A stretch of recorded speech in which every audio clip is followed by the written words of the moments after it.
Guys, welcome back to another episode of Talking Boxing. We're going to talk about Gervonta Davis beating Ryan Garcia in the 7th round with a body shot. Let's go. You're going to rip his heart out. I'm the best ever. I'm the most brutal and vicious and most ruthless champion.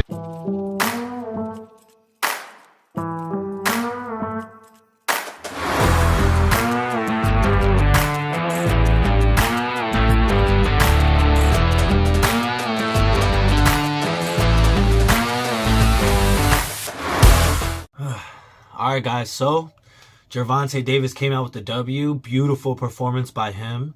It was kind of crazy. A few different antics that went on during the fight. Post-conference, they said that the judges scored the second round of the fight. One judge scored it a 10-10, and the other two scored it a 10-9 for Gervonta Davis. I think Ryan Garcia threw something like 30 punches and landed 6 or 7, and Ryan Garcia threw 6 punches and landed 3 and got a knockdown with one of those punches. If you watch Gervonta Davis in this fight, he is stalking Ryan Garcia and picking every single punch. If you look at Ryan Garcia, he did not come out with the correct game plan. He really wasn't doing anything off of his jab. He wasn't trying to keep a long distance. And the number one thing that I said was defense.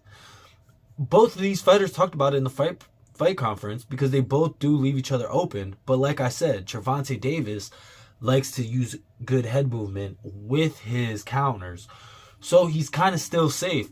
Ryan Garcia keeps his head here and he thinks that he's going to catch you before you catch him. And that's only because he's countering your counter. So let's say I throw a jab and you're going to throw a right hand over that jab. As I'm bringing it back, I'm also going to throw a left hook. Jab, left hook. Catch you before you catch me coming in, right? But no, Ryan throws a right hand.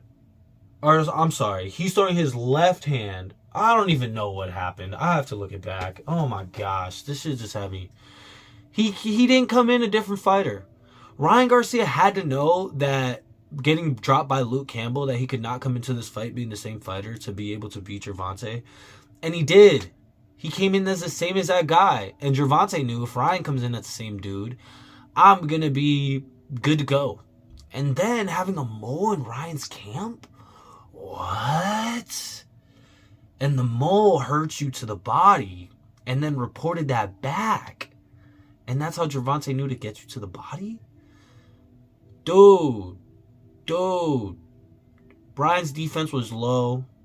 Very low level.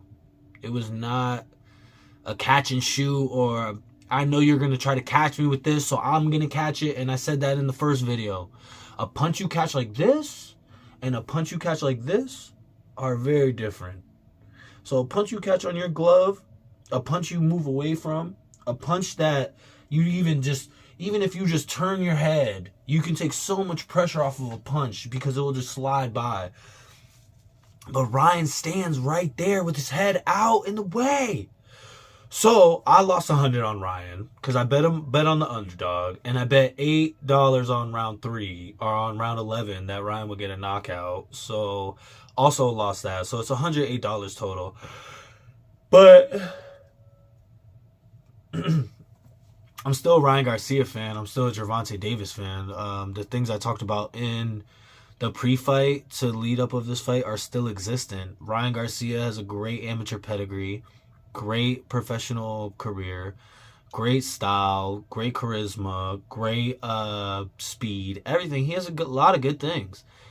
Hey, Tank said, I felt like I was a level above him. You saw the whole thing when Ryan came out and just started trying to be too aggressive and was just closing that distance. I just didn't understand it. But honestly, at the same time, I do, because they're performers. It's Ryan Garcia wasn't going to come out there and just fight the fight that he had to win. He felt like he had to fight the fight to show that he is a better fighter in any realm. And so he kind of took it to Gervonta's realm and clearly lost because Gervonta was just, when you look at Gervonta's eyes, he's just watching him. Oh, you threw this? Oh, you threw that?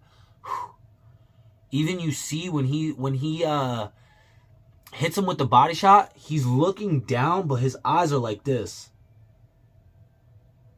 His eyes, as soon as he's dodging like this, his eyes are like, boom, night night, and it wasn't even night night. It was just a body shot.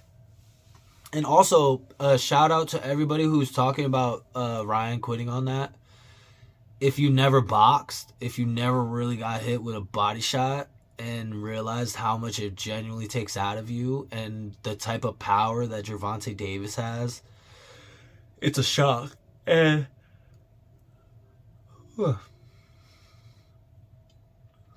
it's a huge shock.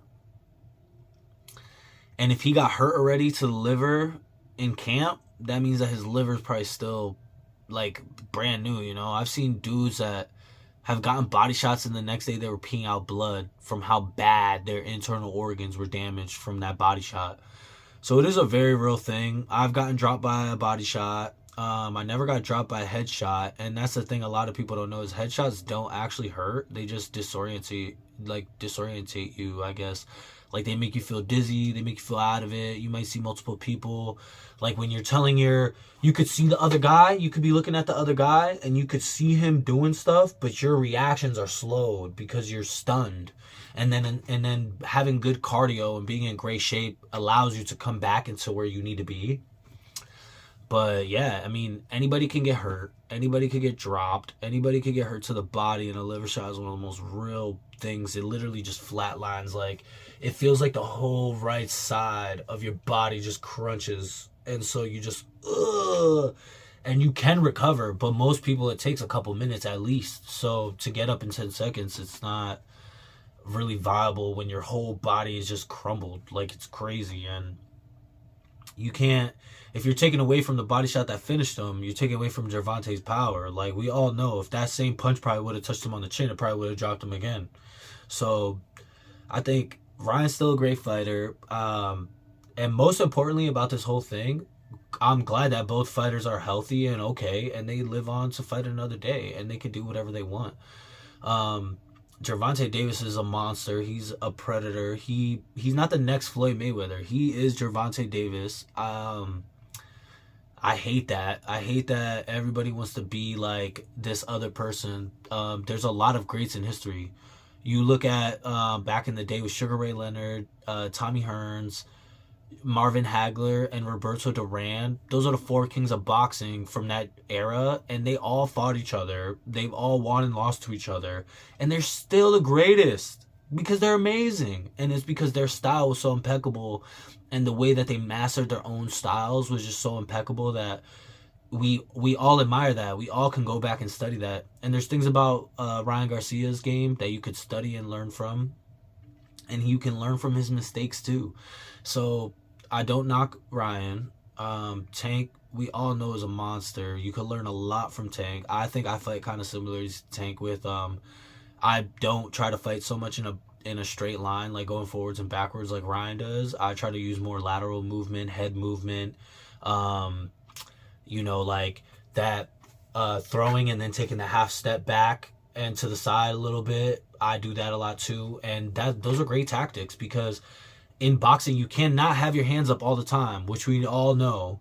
So what are you going to do? You have to use head movement, lateral movement, timing, like tempo, speed, all these things you have to variable up. And I'm not the fastest boxer either, so I have to be very good with my timing and just with my positioning and knowing when I need to put my hands up, and then when I catch a punch, just boop, and just making sure I land it because I'm not a super fast person. So I fight, my own style is more of a counter puncher. I have great head movement, great reactions to other people's punches, but my punches themselves, they're more powerful when I put it all into it.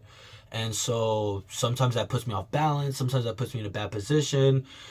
So usually I don't really tee off until I have someone more like weakened, because I know that when I'm bringing all my power, it's just going to put me in a bad position to get countered. So if that guy's still on his toes, he's going to be able to easily counter me. And And that goes into working on my own defense. Like getting back into the gym, I've literally just worked on keeping my hands here constantly, making sure that my whole posture is good so that I can catch body shots, headshots, roll, and counter at the same time. And that's really like when Gervonta Davis said that he felt like he was just a little bit level above Ryan Garcia. I totally understand that, because in boxing you'll think that you have everything figured out, and then you'll meet somebody and they'll put a whooping on you, and you'll realize it's just these little minuscule things that they capitalized on, and you have to adjust. You have to fix that. You have to actually be able to analyze in your brain and say like, okay, I did this, they did that, I did this, they did that, and this is where they took it away, because every time I came in and I did this, they were doing this, this, and this. And then that's what was messing me up. So next time, I'm going to come in like I'm going to do this, this, and this. And then I'm going to back out. And then I'm going to come back in with some new sauce, right? And then the next time y'all meet, see, that's the thing about sparring, is that you really get to build a character of who the person you're fighting is. So it's more of a long-term chess match. It's more of a war versus a battle. Like if you just fight someone one time or two times, like right now, if Ryan Garcia and Gervonta Davis fight again, Ryan Garcia is going to have to figure out so many other people in order to just, while he's also trying to figure out Gervonta. And then the only chance that Ryan is going to get to show that he could beat Tank is in a rematch, and that's only going to be on one specific night at one specific time. When you're training with people and you spar with them on a regular basis, and they get the best of you, you're able to leave and know, all right, we're coming back next week. And all week, you just think about, okay, cool, he did this. He moves like this. I move like that. When I was in this position, he caught me with this. When I was over here, he caught me with that. All right, cool. So next time, I'm going to keep my hand up. I'm going to catch what he caught me with. And then I'm going to come back with something in the thing. And then I'm going to, do this, this, and this. Catch him with an uppercut. Like, there's just so many things that you will literally... For me, it's like a traumatic event. If you've ever been in a car crash, and afterwards you are replaying every single thing that went wrong, and you just keep replaying it like a movie until you're like over it, until you deal with it. That's me in fighting. So when I have great days, it's honestly some of my worst days, because I leave feeling cocky like, oh, I'm the man. But when I get beat up, I think about that day and night, and all I think about is, how am I going to get this one back? How am I going to get mines? And I don't hold myself to say, like, I know everything about boxing and everything that there is. No, I know there's levels to this, and I know there's so many styles, and sometimes, like, just the different style matchups, like, that's what I knew. I knew that Ryan Garcia had to be a different fighter to win this fight, and he came out with the same type of style that he always has, and that's what lost it. Because... and even just being so overly aggressive in the beginning, it just was too much. He needed to create a distance. He needed to get Tank reaching out. He needed to get Tank desperate. He needed to secure those first 3, 4, 5 rounds in the bag by just good boxing, because he knows that Tank's a slow starter, and he needed to get him on that. And also, Ryan didn't need to follow Tank all around the ring. You could stand in the middle of the ring and make the guy fight you right in the middle of the ring. You don't have to follow him all around. I just didn't understand that at all either. Like, Ryan Garcia just followed him around, fell into his trap, just did everything that he wanted to, and had no real game plan. Brought in a whole new coach, everything, and still had no game plan for how to actually beat this dude. And didn't even have his... Every single time you see Ryan Garcia in a video throw his jab, his right hand is here. Go look. Go look. Go search up Ryan Garcia training. Pads, the punching bag, in fights, everywhere. He throws a jab. So what do you train Tank? When you feel that jab, you know where his right hand is. So all you got to do is boom. And what's Tank known for? Boom. Come on, bro. Come on. So for Ryan Garcia to be such a high level and not come in with a better game plan, that's his own fault. I knew that Tank was going to take that. Tank stalked him the whole time. He had the eyes of a predator. I loved it. It was a great time. I had all my boxing community there. I had my coaches. I had my kids there. We were all watching it, having a great time. Everybody was betting on different fighters. One of my homies won a bunch of money because he bet on Gervonta Davis. And yeah, man, we're going to keep reacting. So next week there's going to be more fights. I hope to integrate the UFC into this because I do have a bit of background in like ground game and stuff because I did wrestle all throughout high school. So I understand ground game and I understand it's a totally different thing than boxing. I will never say that boxing and UFC or is the same thing or is just as hard. Like I think the UFC is a million times harder because you look at boxing on a high level, you're figuring out a style of boxing. When you look at UFC on a high level, this guy could be a high level grappler. Like Conor McGregor and Khabib, right? High level wrestler against McGregor.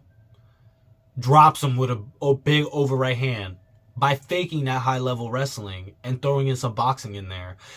And it's just crazy. Like you see Dustin Poirier, how he's evolved. He has those front kicks. He's more calculated than he used to be. He's grown and changed because he's gotten stronger in these other tools. And it's amazing to see these things in the UFC. And honestly, I trained a bit of jiu-jitsu, maybe like 6 to 9 months-ish of jiu-jitsu, but it was not for me. And it also was actually hurting my wrestling because in jiu-jitsu, you fight off of your back a lot. And in wrestling, you're not supposed to be on your back at all. So then I found myself in wrestling sometimes being in like an awkward position where I was on my back, but I was still like engaging with the person that was attacking me. But in wrestling, that's not what you do. Like you don't expose your back at all in wrestling. So I ended up only doing jiu-jitsu for like 6 to 9 months. I wrestled for 4 years. And then I've been boxing for like 5 years. I took some time off because I got Lyme's disease. And now I'm back. So I'm training, I'm a fighter, and I'm hoping to keep bringing you guys more talking boxing. I have a couple of amateur fighters that work out with me. I have coaches that were great fighters back in the day that work out with me. I have professional fighters, both male and female, that work out with me. And so it would be cool to integrate them into this channel and talk boxing with all of them. But until that happens, I'm just going to keep doing my own thing until I get some traction and I get other people excited about making these kind of videos. But I appreciate everybody who watches. You guys are all amazing. Let's see what the main event's going to be this coming week on boxing, and we will talk about that. And I just hope you guys all the best, and I'd also like to say the most important thing about the fight is that both of these fighters came out healthy and good to go. And Ryan Garcia, shout out to you for like coming forward about your mental health and all that stuff. And I hope this doesn't stop you. I hope this only motivates you, and I hope that you see that every setback is actually your set up. So this is not over. If you can't get a rematch with Gervonta, it's not over. Whatever you do next, it's not over. If you lose every single fight from here on out and then you retire, it's not over. You still have what you built. And you could just keep building from that. But if you walk away from what you built and think that it's all over, then it's going to be over. It's all about what you decide, man. So I hope you decide that this is not over. I hope you try to get the rematch. I hope you guys do it. And I hope the best fighter wins. And I hope that both of you just walk away from this and just realize that it was an amazing experience. And I'm grateful that you guys put it on. I'm sure a lot of people are. I didn't spend so much time with family and gym people, like outside of the gym. Like all together, it was a bunch of family, a bunch of people from my gym. And there was just so much energy. And we were just all hanging out. It was a great time, and I haven't done that in a long time, and that's things that you need in your life, you know. So to think that we came out to not just watch them put their lives on the line, but every single other fighter that was on that card, and it brought us closer, and that's all it is. I know you don't play boxing, and I'm glad that both of them are okay, and I know how much a body shot hurts, so I don't knock Ryan for not being able to get up. Like sometimes your body just quits on you. So don't worry about it, man. As long as you don't quit on you, bro, it's all good. Just keep it pushing. I'll see you guys on the next episode of Talking Boxing. Peace. Gonna rip his heart out. I'm the best ever. I'm the most brutal and vicious and most ruthless champion.